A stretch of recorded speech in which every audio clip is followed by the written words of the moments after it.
You ready?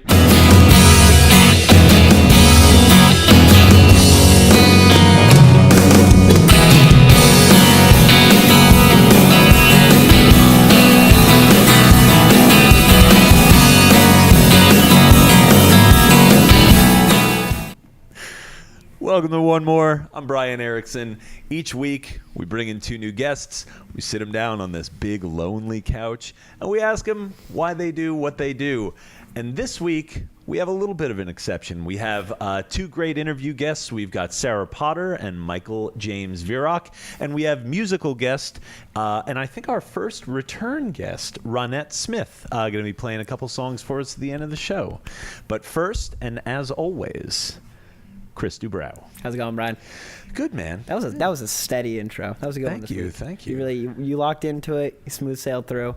I got our first time. Yeah, it's our first time ever. You flipped off our director just as we were going to air. I mean, they'll never know that. And that really that almost broke me for a Did second. it really? I I'm sorry. I didn't want to throw you off. No, you're like the Bryan Cranston to my Jerry Seinfeld. Because when I think of our relationship, I think Bryan Cranston and Jerry Seinfeld. And yeah, you're Seinfeld.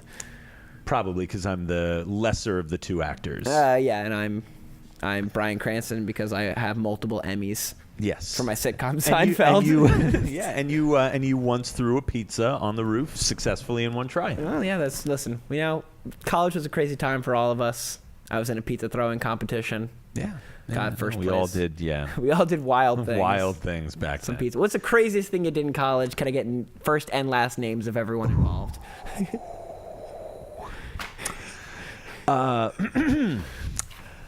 Can I say it on air? Can you? I don't know. I don't know the story. It's involving a gallon of half lemonade, half iced tea. Some Arnold Palmer before Arnold Palmer was around. Yeah, and Steve Hoytis was there. No, Hoytis was not there. You went to college with Hoytis, right? No. Who went?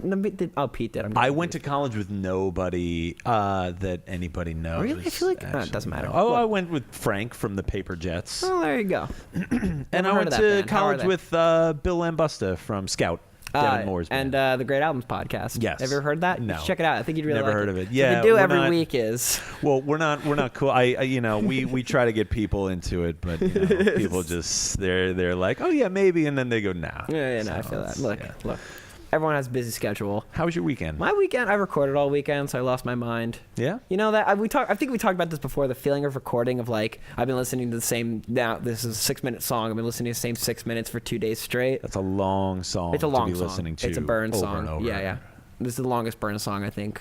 Yeah. Definitely we've ever done. Maybe we'll ever do. Well, you guys did have that hit back in the '60s, Inagata Davida. And then we also. I mean, the radio edit they cut down, but the album version, that's 17 minutes. Yeah, it's a 17-minute version. I mean, of when Billy goes off with those drums, man, I just lose my shit every time. We're really proud of that. I'm more proud of Whiter Shade of Pale. That's my favorite Burn song. Yeah, I got you on that one. Yeah, Procol Harum is how we break you. Wow, that's a good one. Do you know, is there any other Procol Harum songs? Nope. I know they have an album called Salty Dog, but I've never heard, but Whiter Shade of Pale's not on it, and I have never heard any song from it. We'll do an episode. I don't. What if we do Great Albums podcast and we do Salty Dogs, but none of us listen to it or know anything about it, so we just make up stuff as we go along? Let's just wait till Bill's out for the week. We'll do that one. That'll be a special episode of One More Great Album. You know what I saw over the weekend? What'd you see over the weekend? Looked really neat? What? I saw the trailer for... Don't say the Queen movie. No. That's been around for a while. And it looks really lame. No. Queen movie looks lame. Movie's called Stan and Ollie. It's the, Laurel and Hardy. Oh, it's Coogan and John C. Reilly. Yeah. I like that I called Steve Coogan like I know him. Yeah. We're on a last name basis, Steve Coogan and I. Yeah. No, but that looks really good. Yeah, I mean. And I don't know, that's one that seems like you could kind of mess it up pretty easily. I imagine like it's an interesting story. I don't know very much in terms of the old comedy teams. I feel like Laurel and Hardy is the one I know the least about. Oh yeah, so you could wax encyclopedic over what, like Abbott and Costello? No, like Marx Brothers. Okay, yeah. Well there were a bunch of those. Yeah, they weren't like, duos. I said comedy teams. I'm sorry. I was thinking double acts. The only comedy duo that I know anything about is Brian Erickson and Chris Dubrow, and our classic TV show that we did, Laverne and Shirley. Yeah, that was a good one. We were great on that. That was, yeah. You were Laverne, I was Squiggy. Great times. Yeah, no. And Anyway, what about you? What have you been up to? What's life? Let's talk. You know what? Let us talk, but let us talk to our first guest. Oh, there you go. That was a good one. You want to do that? That was a really good one. Let's do it. She's a fine art consultant and show curator. She has been called the Good Witch of the art world. Let's bring her out, Sarah Potter.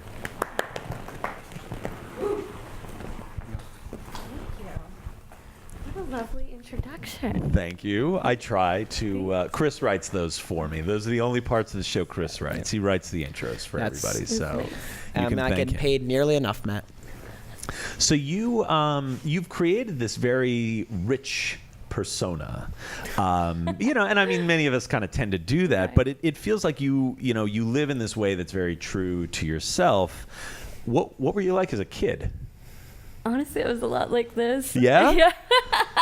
No, because I mean, Yeah. you see, like you're such like an interesting, sort of unique individual. Like you present yourself in this very idiosyncratic way, and I'm wondering, like, when did that all kind of start to take hold? Yeah, that's a really good question. I guess I don't think I was as much of a pervert as a child as I am. I mean, that now. tends to. Right? Maybe. I don't know. I bet my dad is watching this right now. Okay. I wish Steve could call in and comment on what I just said. Can Steve comment on YouTube? Is that a thing? Is that possible? Yeah. That is commentable, right? Okay. Yeah. So, Steve, if you're watching, comment. Yeah. Let us know what's going on. Shout out to Steve. Yeah. Tell us. The OG freak. So. Well, what kind of yeah. influence did like your parents, your family have? So I'm an only child. Okay. Which I feel like I was around a lot of adults, and I feel like honestly, like my parents are awesome, but I feel like I was treated like a small adult instead of a kid. That's that a makes good way to sense. do it. And like I was allowed to watch really inappropriate movies as a kid, which I think like shows like how fucked up my mind. Can I curse on this? Yes, you Okay. can curse. All right. Like that totally, and like I love my So parents. what Like, was the they're first so like rad. inappropriate? What was the Okay, movie so and how old were you? When I was 12, I was running around saying that Midnight in the Garden of Good and Evil was my favorite movie. Wow. Do you know that movie? I am vaguely familiar with it. I know the movie. So I watched it as an adult, and I was like, how was I allowed to watch this movie? This is fucked up. I can't believe that was my favorite movie at 12. It was like a moment, but like Beetlejuice was like my true like favorite movie. Oh, as a kid, Beetlejuice and was it awesome. Still is. Do you support the possibility of a sequel? Totally. I mean, do you know what the original sequel was supposed to be? Do you guys know? Was Wasn't it? it Beetlejuice in Hell or It was something? Beetlejuice Goes to Hawaii. Oh, yes. Oh, Yeah. that is. Yes. Thank Like- God that never had. 'Cause No, you that know would've what? That would have been the '90s-ist thing. Yeah. Since like Police Academy 5, which was the Police Academy Goes to Miami. Yeah. That's Port of Call Miami. What is it? Port of Call Miami. I don't know if that's true. Is it really Port? If no, it is now. no, well, I think it's like police cops in Miami. or Yeah, something cops like in Miami. Yeah, which is now just that's just real life. Real life is cops. There's cops in Miami. Yeah. You're not wrong.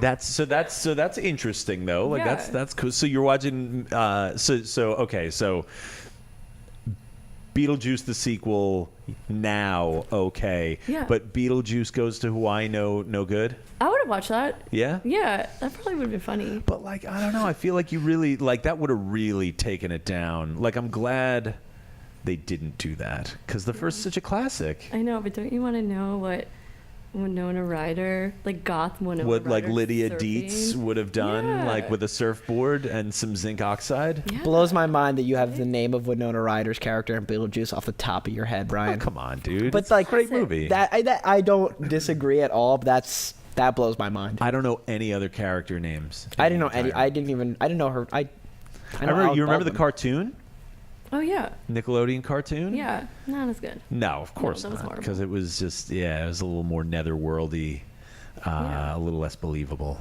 Yeah, Hey, I was like 8. So okay.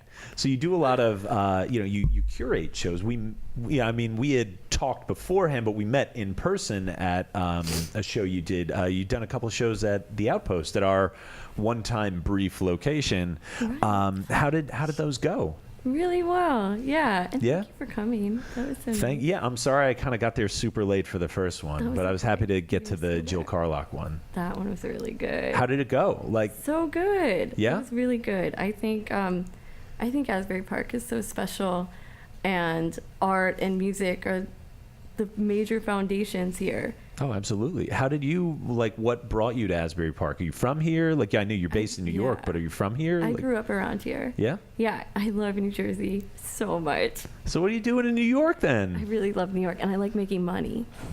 Okay, Yeah. that'll do. And people buy art. It's a In New little York? easier in New York, yeah. But I love it here. That's yeah. People. That's the ticket, guys. Like people in New York have money. They buy art. do, Like, that's- yeah. Do they buy art here? Like, Yeah. at Jill's show. Like, did you sell art there? Oh yeah, Like that's yeah. There's money here too. so. What constitutes a successful art exhibition? I mean, obviously, I know Yeah. the goal is you want to sell art, but is it like one kind of large expensive piece of art gets moved and that's okay, or like a couple little things? Like what's a successful night? Yeah, I think that a lot goes into answering that, because first of all, like, look at how our society is, and social media is so wonderful. I can see art from all around the world from my phone, but I can't really experience it. And I feel like what I really loved about that pop-up this summer was getting to bring so many people together around art. And I also, like, I'm sober, but I don't live in a sober world. And I think it's important to remind people that you can have a really psychedelic, imaginative, visionary experience without any outside, like, Influence, substances besides art and music. And you can really get into such a psychedelic space through that. And so when people are experiencing this, like at one of those pop-ups, and people are kind of coming through, they're having a good time, the place is packed, like, and you really feel kind of just that there's like a good vibe in the room, and that people are experiencing it in a way that you hope they would. Like, what's going through your mind when things like that are happening? I do try to take a moment and accept that present moment, and not just think about, all right, like, how much are we going to sell, and what am I doing, and like try to cancel out all that noise and just be like, look at how amazing this is. Like, people are here and they're enjoying themselves and they're talking and connecting. Like, that's what I really like, is connecting people. And of course, like, I love selling work. Like, to have something where an artist creates it and then other people see it and they love it so much they want to have it and live with it, that completes the whole circle of, I think, creating work. And money makes the world go round. So you can't, most of us can't keep making work and keep doing this if we're not getting paid.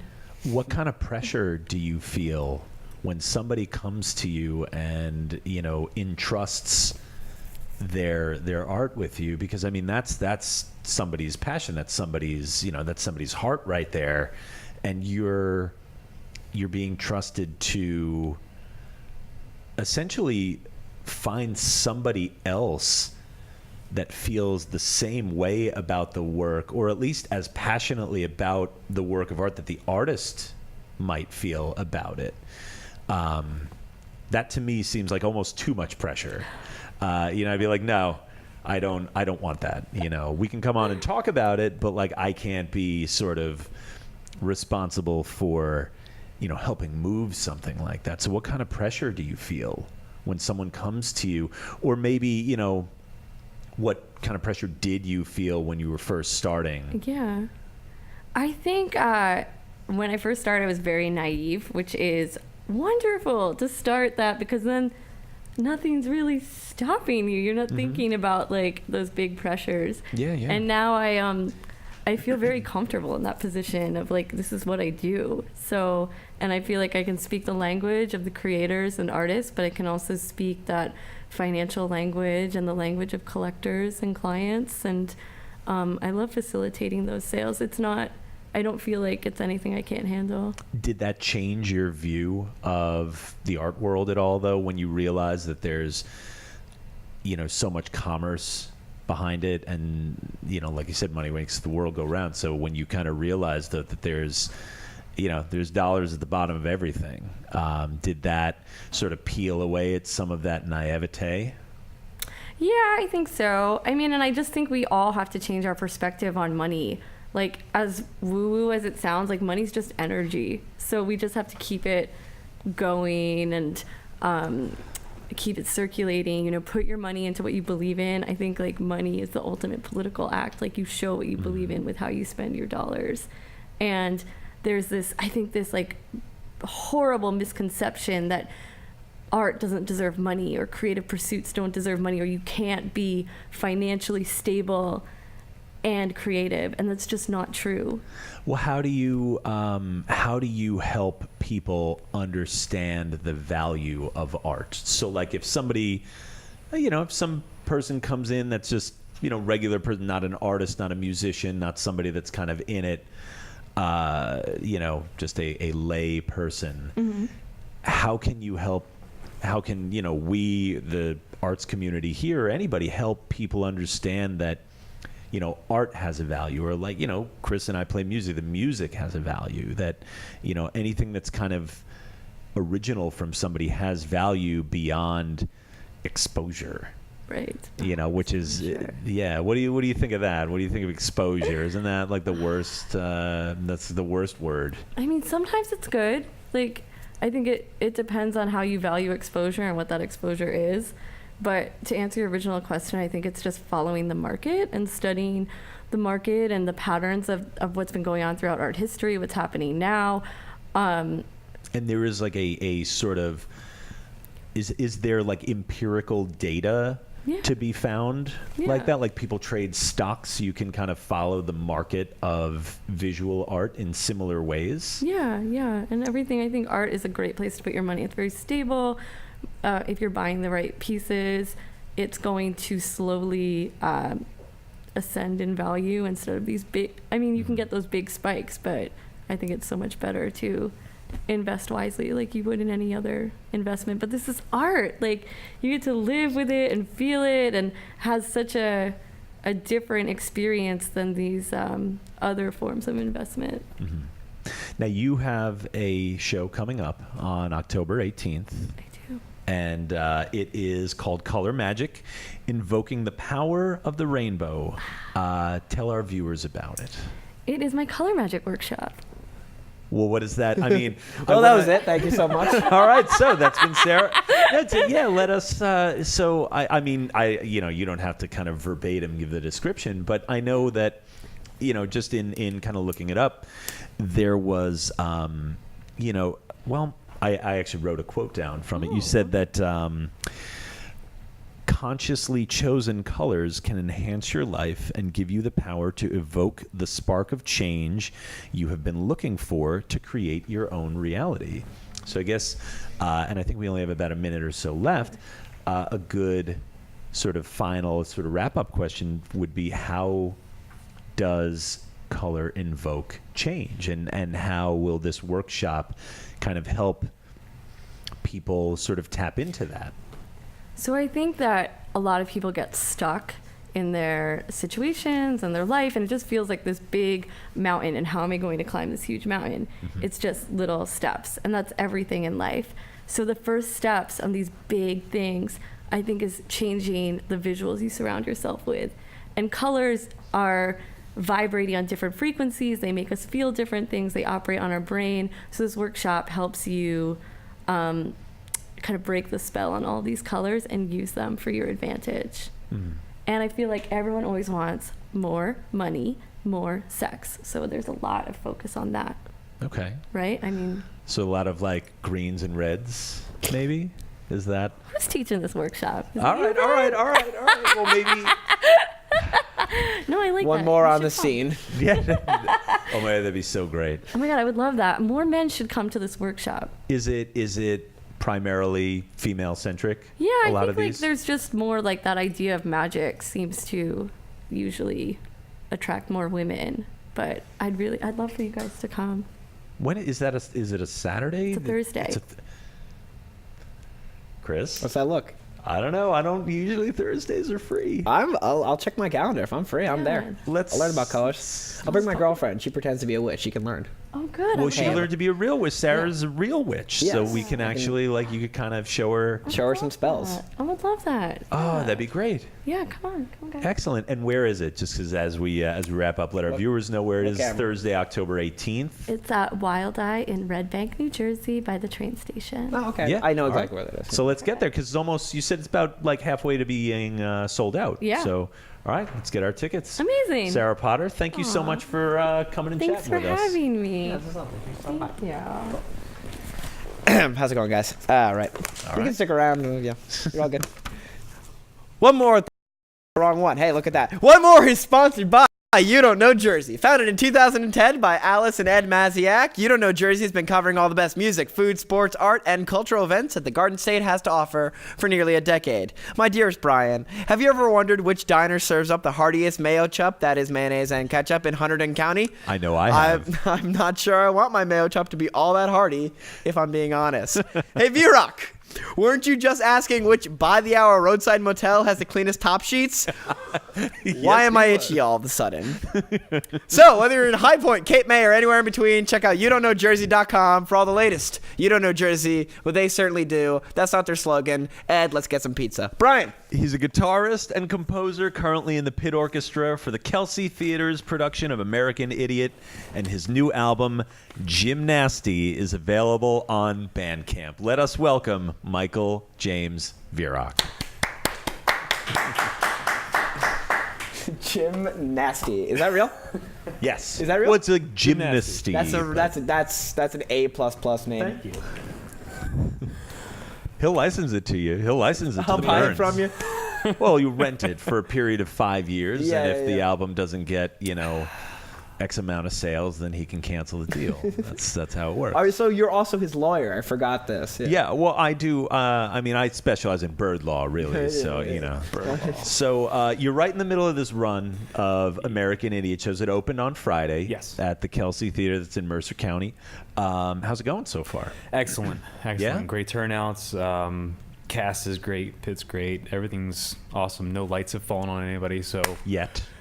How does it feel reading sheet music, like notated sheet music for a Green Day song? okay, so Because it's let's talk. it's more complicated than you think. No. Like, So a lot of people think that Green Day is just pop punk and that's it. Mm-hmm.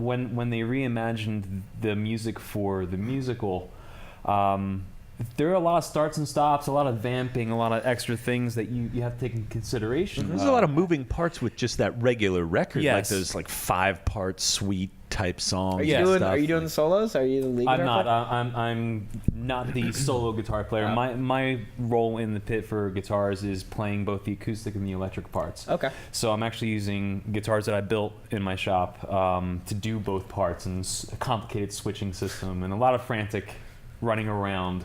But it's it's the sheet music part of it.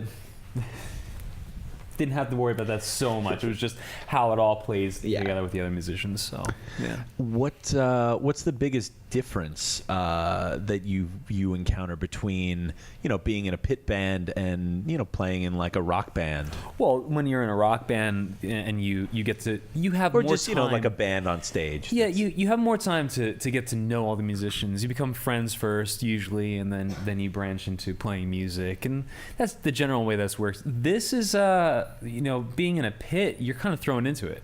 Almost kind of like a team, like a sports team. Yes. sort of. In this case, though, the drummer is Frank Okay. Lettieri, Jr. I don't know who that is. of the Paper Jets and Dust of Days. I've heard of Dusted Days before. Yeah, Paper Jets. Not so they much, put out right? a record. It's a pretty good record, Dusted Days. Yeah. So he's joining us on drums, and then my shop partner Rob, his former bass player is the bass player, and Rob is playing guitar as well. So we kind of merged two factions of bands and made a super group out of it. So it's not really unfamiliar for all of us to be around each other, but it's a very, very short amount of time to prepare for the show and kind of build that chemistry, and it's working. What kept you motivated through the preparation? Because theater rehearsal is a lot different than band rehearsal. Like theater, it's just over and over and over and over again. Like what keeps you guys kind of in it? Well, I think the big thing for me is not about we need to perform as best as we can for the cast. It's not about us. It's about providing a backline for the cast, and having the best performance for the audience too. So, and it's not about grandstanding or anything. We're not stealing spotlight. The actors are the ones that need to be in the spotlight. Yeah. So we just need to not screw up for the actors. Now, I want to. You started talking about it a little bit, so I want to pivot to that. You said your shop partner, Rob. You are the proprietor of the Bordentown Guitar Rescue. Correct. Tell our audience what that is. Bordentown Guitar Rescue is a very small repair shop and custom shop. We build and repair instruments of all kinds, usually with frets, but fretless basses are welcome. And my shop partner, Rob, runs Jaded Faith Amplification. And Great amps. Yes, and he custom builds amplifiers and fixes amplifiers. So we kind of go hand in hand. If they're not here for me, they're there for him. So. And you advertise yourself as a certified luthier. I'm certified. What is a certified luthier? A crazy person. Okay. I'm certified by a master luthier to work on anything with frets and strings. So your basic mandolins, banjos, and guitars. So it's more than just fixing. It's the ability to build and create them as well. So yeah, I do both. Now, you started this back in 2012.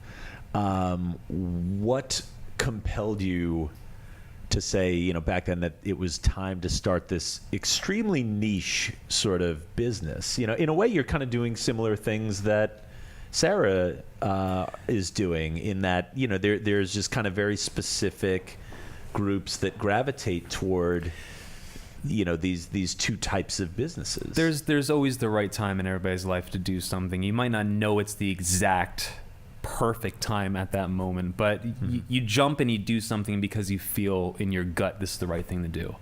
And when I decided to open my shop and go off on my own and fix things and start my own business, it was a big risk. I think that was a very, very difficult conversation to have with my wife, that I was going to basically go off on a limb and just kind of go for it. And she stood behind me 100%. My family stood behind me, and that meant a lot to have family back me in my decision.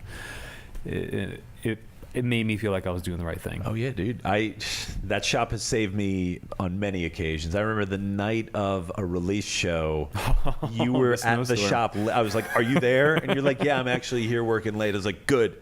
I got a guitar that needs like something happened." You're like, "Yeah, just bring it in, no problem." And within like 5-10 minutes, it was up and out and ready. Yeah. So I focused on the quick turnaround time. So yes. Yeah.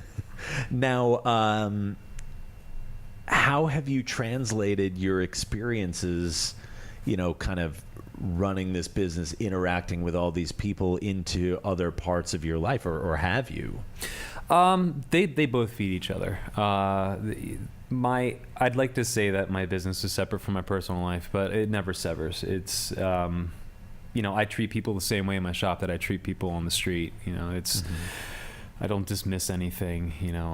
Maybe I'm sarcastic sometimes, but that comes with it though. That's okay. But it makes me appreciate people a little bit more, just in the everyday common sense. Like, I go into a small shop, I'm compelled to buy a piece of artwork, let's say, or a cup of coffee from a small place, and have a small meal and give a bigger tip, because I know there's an impact to that. There's a greater thing happening there. So even when Roy Orbitron swings your door open and says, "Where's my effing guitar, Virok?" and then slams it in the back, and I leave.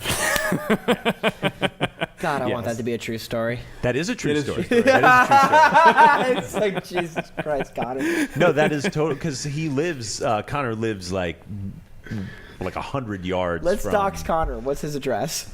I don't know what his address is. I could get you to where he lives. I Connor, just don't know what the can address you comment in and get us your address real quick so we can read it online? is. So let's talk about before we talk about stalking former guests. Let's talk about Beta Rat. Yes. Your project as kind of a primary composer of music. How did that get started? That got started about a year ago. Yeah, that was so. It started. It was part of the songwriting competition, or not competition. 24-hour Challenge. songwriting challenge. The Speaking of my good eye, challenge. yep. Yes, and Jamie Parker from Alpha Rabbit. Yeah, former guest. And Frank Lethierry Jr. once again. Yeah, to the he was a 1.0 guest. He was on with Danny. We'll have him back. We all kind of got together to do one song for that songwriting challenge, and I think we did the song. We wrote and recorded it in about 6 hours, and Good song. yeah, we thought, okay, this is cool. We should revisit that, and we never really found the time to come back to it. We named it Beta Rat, tongue in cheek, because Jamie's Alpha Rabbit. Yeah. And it stuck, but we just kind of let it be, and the song kind of just sat there. And one of the reviews, someone had said, it may have been you, I'm not sure. It's probably me. So that we should hear more from Beta Rat. So I tucked that in my back pocket. I mean, I'm and- not gonna disparage my friend's work. Like, don't ever do anything with this again.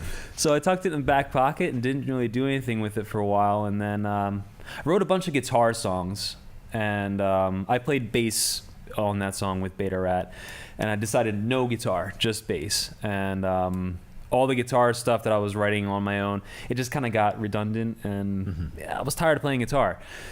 So another friend of mine, I had sent him all the song ideas I was coming up with, and he said, all right, stop. You've written too much. Just chill out. So I decided to write one more piece, and it was all on the computer. It was all composed with MIDI files, keyboards and strings.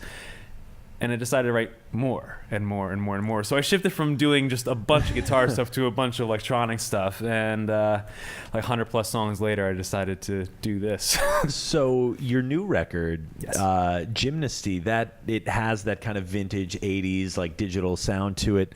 It's all instrumental, and what I find is it more or less just kind of showed up one day. Like, it was not there, and then it was like, hey, there's going to be something, and then the next day it was just there. It's kind of how it happened too. So what's the intent with just tossing it out there? Well, I had another album in the works. It's still in the works, non-instrumental. Hostages? Hostage. Hostage. Yeah, Hostage. Ooh, And we that, got to get our right. That's Take two. some intern's gonna really get it for that. yeah, Hostage was supposed to come out in the spring, and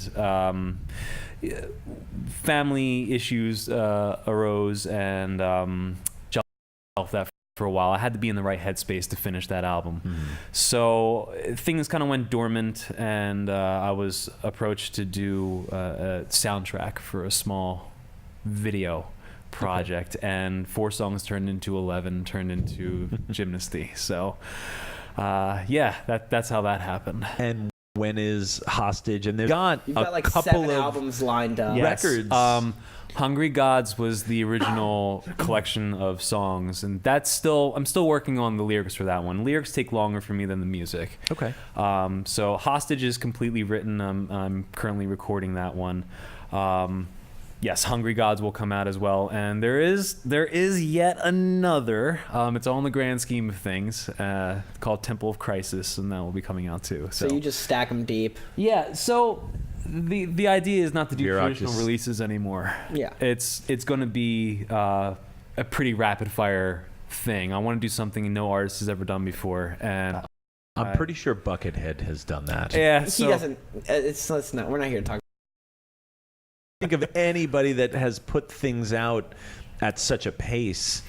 I don't know, and that was the other thing too. It's fresh and exciting to me. So I think instead of letting things get stale and just kicking them around for perfection, I'm just going to push them out there. Instead of taking I'm going to throw 2 crap on the years wall. to record something, taking another 6 months to put it out. This could be a huge mistake. I don't know, but I just want to do it. So, Or you could do what my band does, which is book the release show before the album's done. That always works. Yeah, we could Start do selling that. tickets before That's it's printed. pressure. That We've is done it pressure. twice, and it sucks. So, what kind of positive effect do you feel like create? oh, Like, what would you love to, like if I said, okay, stuff out there at such a quick pace, if you could have one good like thing happen from it, I don't know. what's that thing? I really don't know. I'm doing this. I'm really doing this for myself, for my own fulfillment. I'm not trying to be rich and or famous. I'll probably be in obscurity for a long time, maybe forever. Who knows? Would it bring you something extra to know that others hear it, listen to it, experience it? Because it feels more like Everything's kind of. This week's episode of One More is brought to you by the Asbury Park Music Foundation. The APMF, or AMP, raises money to support youth music projects throughout Asbury Park that provide lasting skills, self-confidence, and life-changing experiences for underserved kids in our community. This includes funding for the Hip Hop Institute at the Boys and Girls Club of Monmouth, in-school music programs at Hope Academy, and scholarships for kids to attend the Lake House Music Academy. If you're interested in keeping Asbury Park's legacy of music alive and making a meaningful difference for the underserved youth in our community, head to asburyparkmusiclives.org to make a donation. And while you're there, pick up a Music Saved Asbury Park t-shirt. All proceeds make it possible to support Music Save My Life youth program. Jim, thank you so much. I'm just going to do the events right now because why would we interrupt Rhonette with me yelling? Okay. Yeah, so, because we don't know, why would we stop her to have my ass yell? Yeah. This week in events, Monday, October 8th, the Artisanals, Goddamn Levy in the Oaks. Goddamn Levy in the Oaks. Also Pam Flores at the Wonder Bar right now. Seaside, Capita, Arcs and Edges, and the Burns, my band, are at the Saint. That's also happening like right now as we speak. Tuesday, October 9th, Acoustic Tuesdays featuring Skinny Dickies, come on now, Rob Connolly of the Double Negatives, Ralph Hooser, Masses at the Saint at 7 p.m., Living with Lex, the Rockin' Happy Hour, featuring the music of the Williams Boy. That's at Tirna Nog in Trenton. Jack, Kenny Whitworth, and Where's Tino at the Asbury Hotel at 8 p.m. Andrea Scaniello, I hope I got that right, Andrew Ludwig, and the one, the only, Jesse McCormick at the Downtown at 8 p.m. Thursday, October 11th, Avery Mandeville and the Mandevils, my favorite artist of all time, Jake McKelvey, Brooke Pridemore, and Programmer at the AP Brewery at 7 p.m. I think this actually Sailor Boyfriend is opening with that. I have to double check that. I may be wrong. We'll double check that. Friday, October 12th, Hodera, Only the Best, Blaze, the Best, Mackenzie at the Saint, Puppy Grease, Godlings, and the lovely Jesse McCormick at the Chubby Pickle at 8 p.m.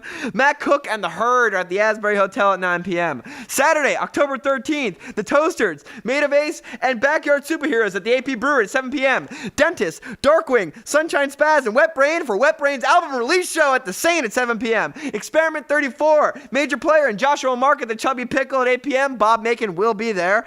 And 3.5 megabytes, Zero Conduct, Fanger, and Joe Galupo, the one, the only, are Pinos at 9 p.m. Kim Boyko and Dave Vargo, the writer of such hits as Damn It Feels Good to Be a Gangsta and Amazing Grace, is at La Taviola Cucina in South River. My girlfriend's dad's band, So What, is at the Blue Grotto in Oceanport. I'll be there and be drunk. Sunday, October 14th, close out your weekend at the Scarlet Pub with 81 Rich, The Boogeyman, and Bad Tiger. Congratulations, Caroline Romanelli, at 3 years of booking at the Scarlet Pub. And now, ladies and gentlemen, the most talented Rhonette Smith.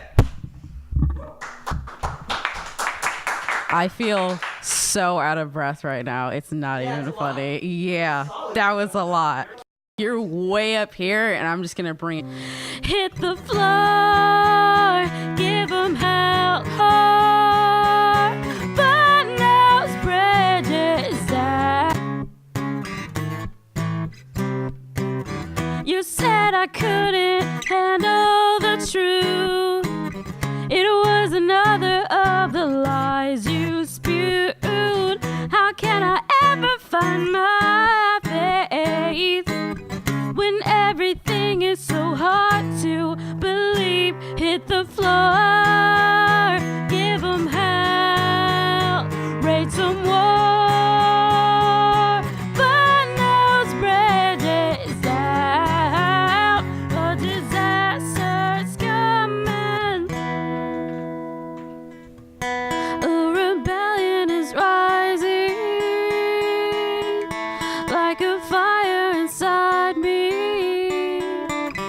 I feel it coming alive. I hear the fates saying, give it one more try. Give 'em hell, raise some war. But now it's prejudice down. A disaster's come and hit the floor. Give 'em hell, raise some war. But now it's prejudice down. A disaster's coming. A disaster's coming. A disaster's coming. A disaster's coming. A disaster's coming. Thank you. Thanks, everybody. Okay, so all these songs I'm going to play are coming off of my new album, which I'm super stoked to release, hopefully before the end of the year. And the wonderful Mike Virok is actually the one who designed the album cover. So isn't that a fun turn of events? Here's another sad song. This empty pit sits in the center of my chest. I hope by now I would have been somewhere else.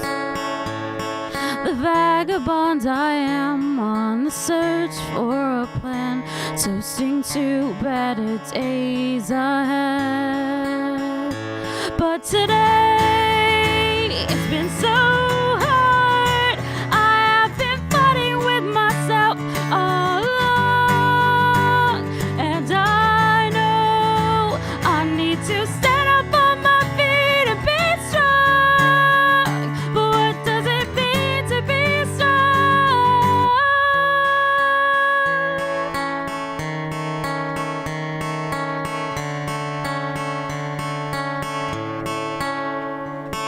Again I sit, swinging in the still air, while everything around me still goes. I place myself in the middle of a spiral, and I'm spinning faster than I ever wanted to. 'Cause today has been so hard. I have been fighting with myself all along, and I know I need to stand up on my feet and be strong. But what does it mean to be strong?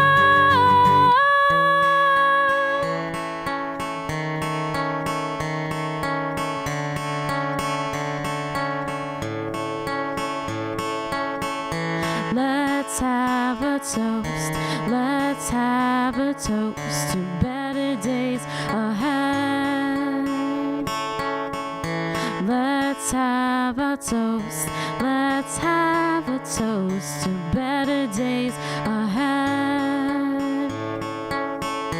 Let's have a toast. Let's have a toast to better days ahead. 'Cause today has been so hard. I have been fighting with myself all along, and I know I need to stand up on my feet and be strong.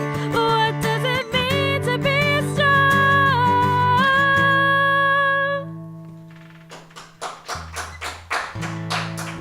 Thank you.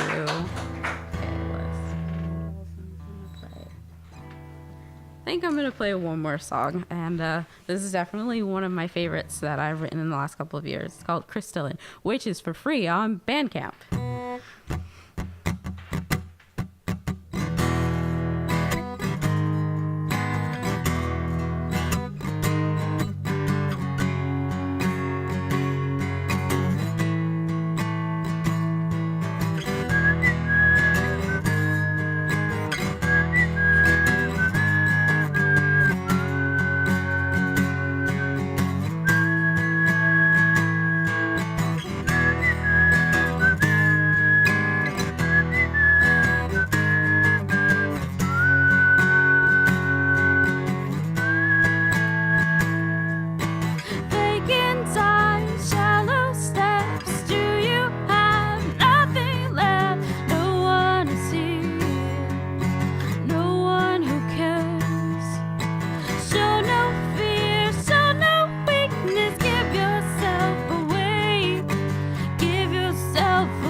I don't have it in me yet to bear my fears, bear my weakness, to give myself away. I give myself away, 'cause I can see right through you, and I can tell you the truth. Maybe it's futile, maybe it's useless, but in my defense, I can see right through you, and I can't tell you the truth. Maybe it's futile, maybe it's useless, but in my defense,